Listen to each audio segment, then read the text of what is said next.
So this is the part where AJ finds it to be completely cringe, which is the make it make sense part of this 1,000% whole cringe. thing. You guys because understand. I need to know in the comments, is sliding into a girl's DMs considered cringe if you do it respectfully? Even saying sliding into the DMs Okay. is like a thing.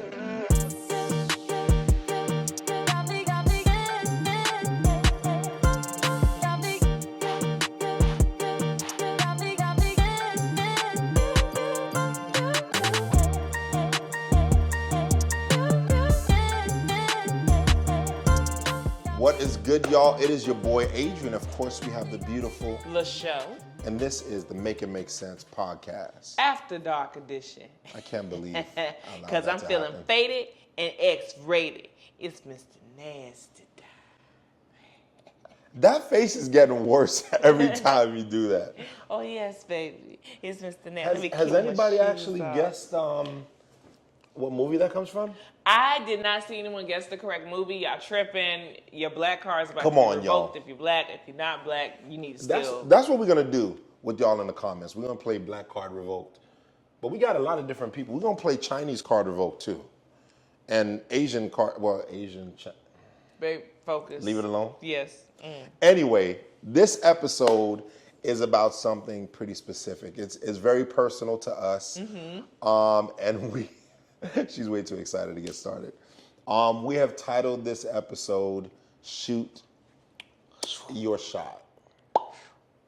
Yeah, so shoot your shot. This episode is very special because it's been just a little over a year since he shot his shot with me. Our anniversary is actually coming up, so you know, he realized he had a good thing real fast, shot his shot, and asked me to be his girlfriend.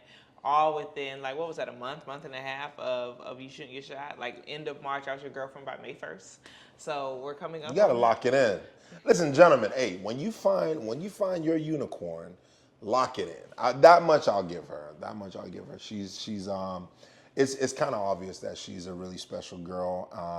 I get jealous at the fact that everybody else can see it too, but it's just a blessing that I locked it in. You belong to me. You belong. He ain't lock it all the way in yet. You locked in enough. Zoom in. Not enough. Zoom in on the finger, okay? Because we need to. But anyway, I think got the grace of God. I think that when it comes to relationships, one of the biggest killers is fear, and I say that from the perspective of someone who. I thank God for my parents. I thank God for the position they put me in, but I've never had to really want for anything that I couldn't work for on my own.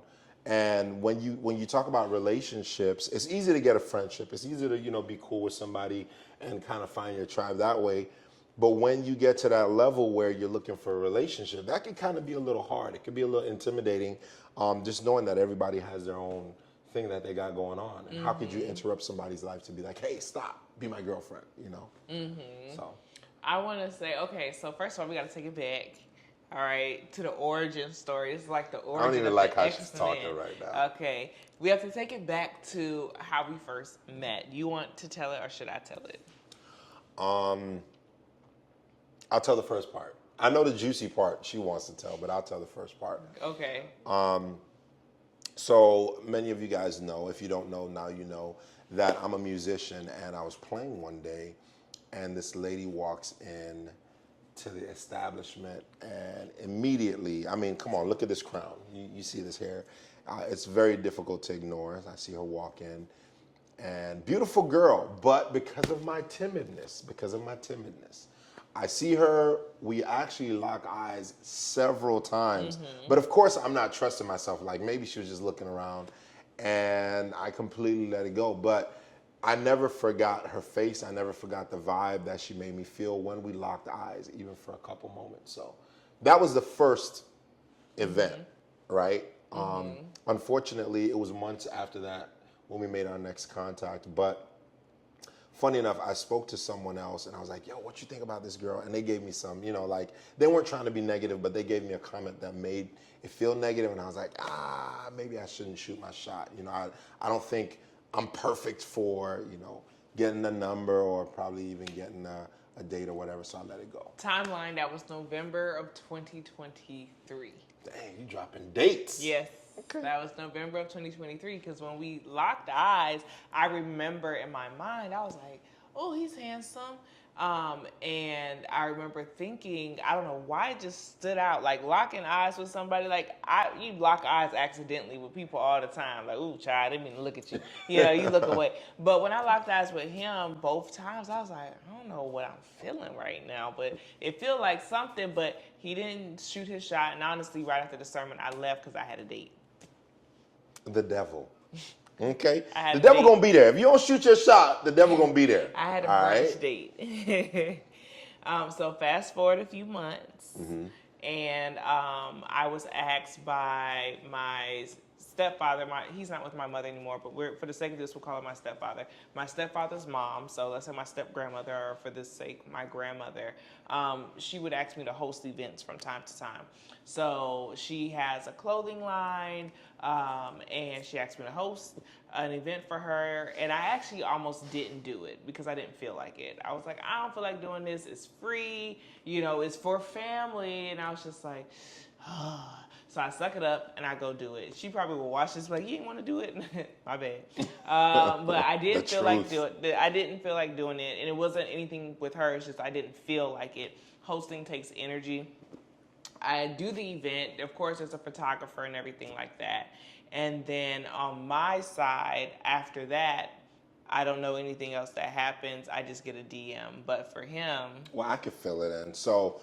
as many of you guys know, another thing I do is fashion. So I design, and I've been doing that for a couple years. So I actually met her grandmother in a fabric store. She just we crossed paths, and as a OG in the game, she looked at me and she was like, oh, look at this young man. Do you sew? What are you doing here? Are you picking up material to give to a sewist?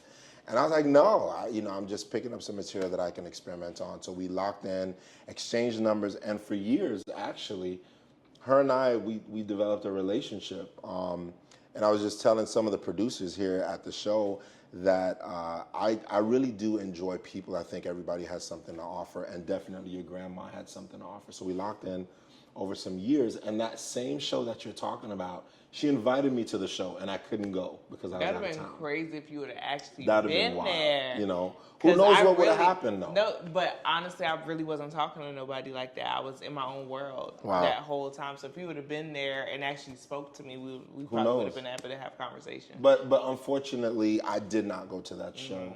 And it was maybe a couple weeks after that, I call her Miss, right? That we kind of got on the phone. I'm like, hey, I'm gonna come by and we could work on some stuff. What you got working? You know what I mean? And she's like, hey, I want to show you this thing for my show. So she shows me on her phone. And the moment LaShondra came up on her phone, I remember this like it was yesterday. I kind of almost like put hands on her phone, and she looked at me like, what? And I was like, go back to that. Who is that girl? And she starts laughing, and we're kind of talking. And throughout the whole time, she doesn't take me seriously at all. And I'm like, no, seriously, who's that girl? And to be honest, babe, who you were really translated through the video. I mean, you had a job, you were doing your hosting thing, but who you are and who I've known you to be even over this year is what I felt right there in the video. And I told her, I was like, no, go back to that, and what's her name? And this poor lady, she was just trying to show me her fashion show, you know what I mean? And to be honest with you, it really ended right there for me. She gave me your name at least, and nothing else, respectfully so.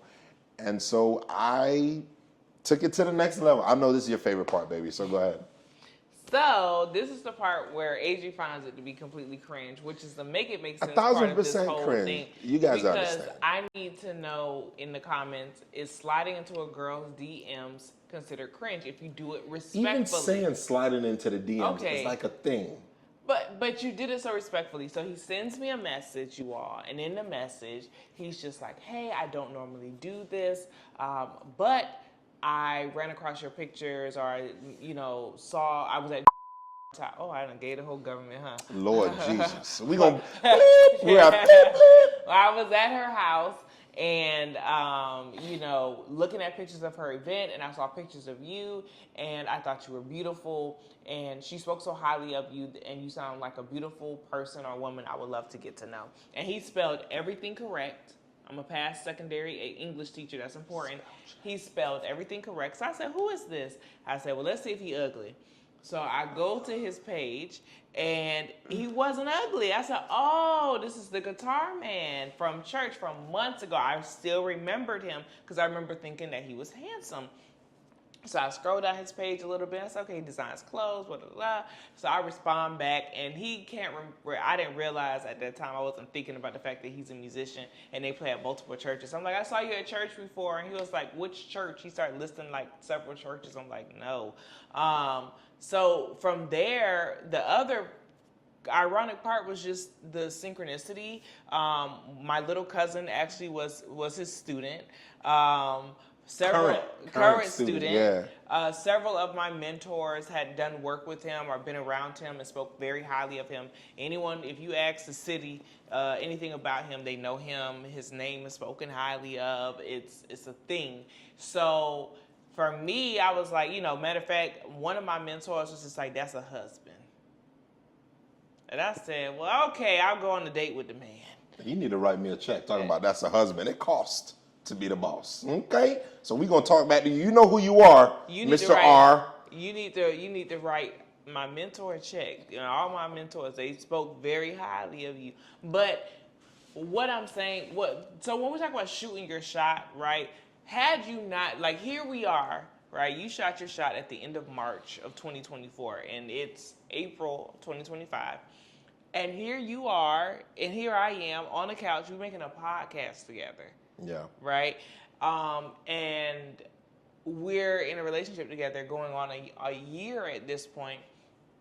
We wouldn't be here had you not shot your shot. It's crazy to think, and this is I guess a personal episode. It's crazy to think where I could have been. I can't speak to where you could have been, but I can tell you this, and maybe I'm just encouraging some of the brothers out there. The world is hard. We got another episode talking about adulting is ghetto. The world is hard. There's so many things that are placed upon us, but I want to say this to the brothers, but I also want to say this to the sisters, that there's actually guys out there. There's still guys out there who have a decent upbringing, who want to do things the right way.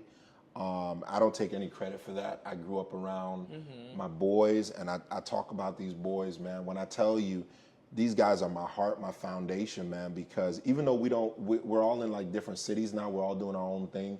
But I can remember even at like 17, 18 years old, us actually calling meetings and promising each other how we would treat women. And that was like, that became a norm for me, only to realize that when I got out in the world, like the world wasn't like that. But just to encourage you, like there's still guys out there who want to do it the right way. And there's still women who want to do it the right way, because just kind of going through life the way that I went through, I got really discouraged, babe, and we talked about this, and I got to a point where I figured I would never be able to get the type of relationship that my mother and father had, and my older brother and sister, they have. They're married once. And they all have big families. And I just like looking around in our generation, I'm just like, man, can I find a needle in the haystack? And come to find out, there are needles in the haystack. So I just wanted to encourage you, because I found what I believe is a unicorn, but it's more like the blessings of God than just a lucky find. And, just the title of this episode, shoot your shot. I've shot my shot in other ways before. But the interesting thing is we just got to keep trying. I think that God knows everything, and I think that He expects us to just kind of keep pushing forward. But I gave up, and that's the point of what I'm saying. I actually gave up, and I almost allowed myself to go into some directions of just like, all right, whatever, it ain't gonna happen. So let's just rock. But I was glad that, God gave me that one push. And this was the first time, I know y'all not gonna believe me, because y'all be petty, and I know I can hear my friends right now talking smack. But that was the first time that I jumped in the DMs, and it made so much sense for me to do it at that point. And it does feel weird looking back at it. Like, it's a little cringe, but I'm so glad I did. happy that you actually did it. And mind you, I rarely check my DMs, and I definitely don't respond often if there's a lot of typos or if I go to your page and you ugly. But thankfully, you had neither of those things working against you, so it warranted, shout out to your mama and your daddy and their DNA. Okay, so cute question, put you on the spot. We're coming up on a year. By the time this comes out, we'll probably already be past a year. What would you say is your favorite part or favorite thing? I'm trying to figure out how to combine this question because I have two. It's a two-parter. Drop What both would be of your them. What would be your favorite part about dating me thus far? And then, what would you say would be the biggest thing you've learned in this year of us being together? This is definitely going to have to be another podcast, but I'll try to touch and go. First of all, I'm getting canceled for this, and so are you. You're getting canceled for this. Yeah, we're both getting canceled for this. I've always said, and in my circles, we've always said that a submissive woman contributes to a submissive man. And in that order, one of my favorite things about you is your ability to submit to a form of leadership. Obviously, we're not married, so it has its limits, but a form of leadership that you feel is tried and true and that you could trust. And what that does, ladies, I'm talking to you now, what that does for a man, when a man feels that you trust him, it kicks in like an extra level of defense. We want to make sure that we're not making any mistakes because we got somebody who trusts us that we just can't afford to mess up for. So we'll put ourselves even deeper through the ringer because we know we have someone who is going to say, hey, babe, I disagree, but I'm just going to trust your leadership on that one. So that's one of the favorite things that I found. What was the second question? And what would you feel is the biggest thing you've learned? Wow. The biggest thing that I've learned is no matter how amazing people are, we come with little flaws. And sometimes the closer you get to someone is the only environment that you can see those flaws. You know what I mean? So we're good. Like, it's great, the references, and I just really thank God for good parents that raised me to be respectful to everyone and be kind to everyone. Because who would have known? One of her mentors is actually the friend of the sister of an ex-girlfriend. So when I found out that was one of her mentors, I was like, I'm done. You know what I mean? I broke up with this girl and I'm done. She's going to say bad things, but thank God the character always came through and I was respectful even after that relationship. So the thing that I've learned is, as great as LaShondra is, she comes with a plethora of problems. So whatever y'all think it is, no, I'm just kidding. No, but really I'm speaking about myself. And coming close to LaShondra, the biggest thing I've learned is that growth is imminent. And if you're not growing, you're dying. And it's been a blessing to grow with you so far. You know what I'm saying? We ain't gonna get emotional, so I'm gonna clap you up, dog. Oh my God. You know what I'm saying? Clap up. You feel me? Yeah, but that's it. But no, same question. Okay. What was the question? What is the thing you've learned and what do you like most about Dang, you remember them questions, huh? For sure. Okay, so the thing that I love the most about you, I think, is there's a lot that I really love about being in a relationship with you. I would say it would be that there's still a gentleness with you no matter what. Like, even in times of difficulty between us and frustration, I can say a lot of things about those scenarios, but I can't say that you're rude or you're disrespectful or that we allow, like, you're still a calm version, even if it's in anger. There's a calmness to you, and I think having had certain past experiences that I can appreciate that aspect of it. It allows for me to grow a sense of safety with you, to feel like, okay, we're disagreeing, but this isn't the end, right? And in the past, I'd be like, nah, this is it. It's over. It's over. And I think with you, it's like, okay, no, I'm learning, like, no, this is really just a disagreement, or this is really just a rough patch. We're going to figure it out. Like, we're still dedicated to figuring out this is not it. This is not the end. And that for me is necessary, like that sense of safety that I have with you, or that I'm learning more and more to have with you over time. And then I would say what's the other question? I asked the questions, can't remember them. That's crazy. What is the favorite thing? What's the biggest lesson I've learned? Learn? Oh man, I think it'll be probably similar to what you said, but on my end, just relationships are like mirrors to your own soul. There's so much I feel like I worked on before you, and then getting with you, it makes me feel like I worked on nothing. And not because I haven't worked on anything, but I think sometimes like there are certain things you can only really work on when you have an actual significant other to make you see like, oh my gosh, I'm actually really like stubborn here, or selfish here, or like, ooh, when I feel vulnerable, I react in a completely different manner than I would want to with this person. In my head, I pictured it would look different. It looked like sunshine, rainbows, and cotton candy. In reality, it looked like 10 cats fighting for the last piece of fish. You know. So I would say that's like the biggest lesson that I've learned in this first year of dating you, and it's been a journey, but I'm excited to keep doing the journey with you. Big dog. All right, big dog. You know what I'm saying? Because we're not getting emotional. Is what we're not going to do. Not on camera. The moment that we get there, it's going to be big dog. Oh, we did it. Listen, off camera, we've been working on that. But did y'all hear that clap? We're not going to try it again because we might not get it. But the fact of the matter, y'all, is I think it's important to shoot your shot. Like, what do you think is the biggest challenge against you shooting your shot? We got an episode talking about trying to talk to somebody in a group, especially guys. Y'all already know the vibes. You can't talk to girls if they got a group, unless you got some boys. You better just pick up somebody from the audience or something and go over there. But what are some of the challenges, shooting your shot? And does it even make sense to shoot your shot? Like, I think, low-key, it was still cringe to do it in the way that I did it. I wish I would have done it. If I could have done it over, I would do it exactly the same way because I love the result that I got. But not knowing what I know now, I would have liked to probably meet you in person. But yeah, what are some of the challenges you guys are facing in terms of shooting your shot, man, and whatever?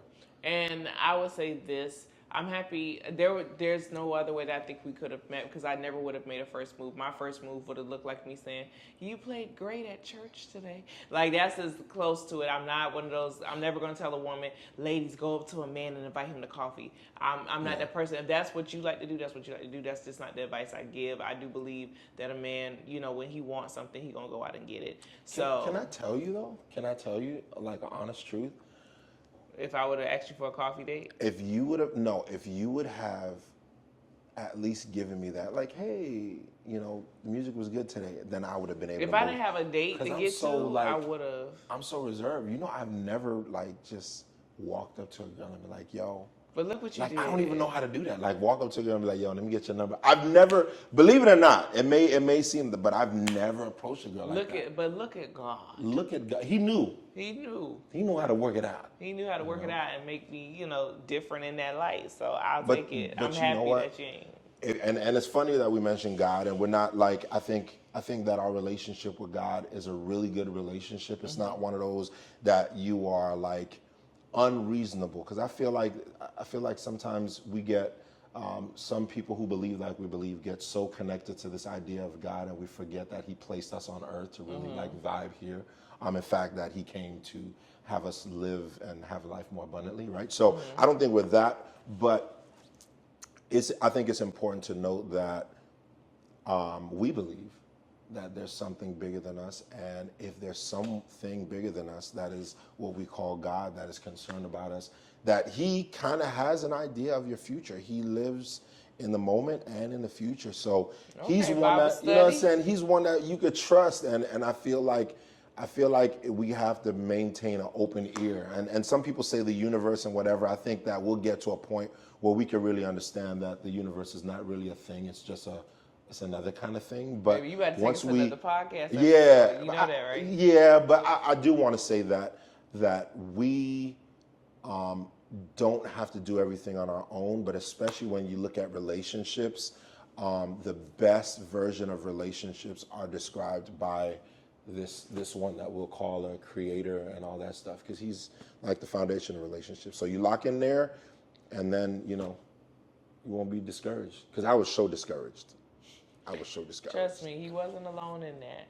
Yeah. So with that being said, we thank you so much for watching and tuning in to the Make It Make Sense podcast. As always, I'm your girl, LaShow. And I'm Adri. Thank you for listening to our story. Okay. So y'all can stop asking.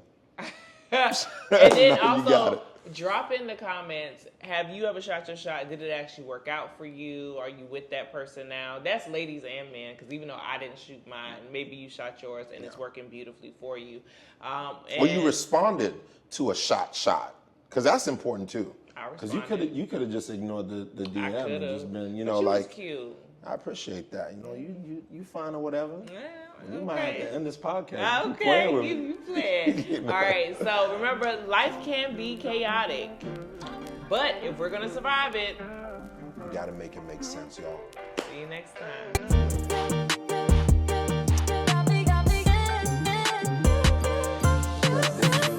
So who else DM did you respond to? Because I need to know. Because you out here responding to DMs. Right, y'all ready to take these bikes off? You just willy-nilly.